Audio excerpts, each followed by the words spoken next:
J7 prime battery change করবেন কীভাবে দেখেন। আমার এটা পুরান ব্যাটারি, এটা মোড হয়ে গেছে। এখন আমি নতুন ব্যাটারি চেঞ্জ করব। Samsung J7 prime new battery. ব্যাটারিটা ভালো করে স্টিকার লাগাবেন, তারপরে ব্যাটারিটা ফিক্স করে নেবেন। ওকে,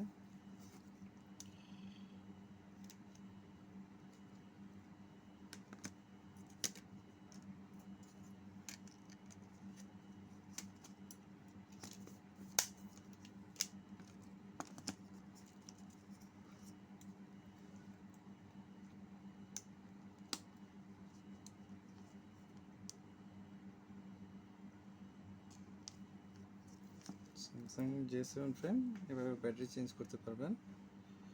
ওকে, আপনারা ব্যাটারিটা ভালোভাবে রিমুভ করবেন।